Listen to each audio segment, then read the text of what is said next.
السلام علیکم.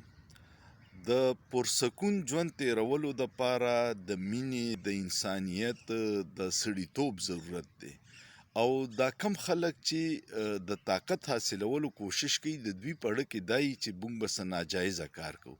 تاسو خپل ګیر چاپېره وګورئ، د چا سره چې اختیار دی، ټوپک دی، طاقت دی، هغه به ټول عمر د بې سړیتوبه ژوند تیروي. هغه نه به خلک تنګي، چمګاونډ به ترې تنګي. دغه اختیار بیا په غټ لیول وګورئ نو چې د هغې غلط استعمال نو خلکو ته څومره نقصان وي. او کو ژوند تیری نو هغه په مینه هم ډېر ښه تیریږي او خلکو ته به سهولت وي.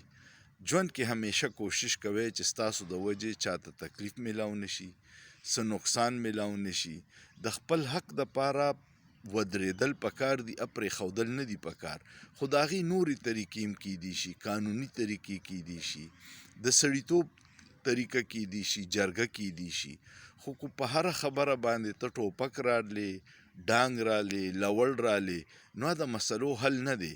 اخره کې به بیا هم ته کینې خبرو ته او په جرګه او په روغمنه به مسله حل کې. نو دغه د ژوند فلسفه ده. که څوک پې پوه شو به په سکون ژوند تیری، که څوک پې پوه نه شو به ټول عمر په منډو تړلو او په مصیبتونو ژوند تیری. نو زه خو وایم چې سړیتوب ډېر ښه شی دی او د سړیتوب باندې د معاشرې ته فایده ورکیږي. طاقت غلط استعمال معاشرې ته ډېر نقصان ورکوي. امید لرم تاسو به دې خبرو سره اتفاق کوئ. کمنټ پې وکړئ چې آیا تاسو دې خبرو سره اتفاق شته کو نه دی، او سوچ پې وکړئ، په سوچ کې څه ګناه نشته.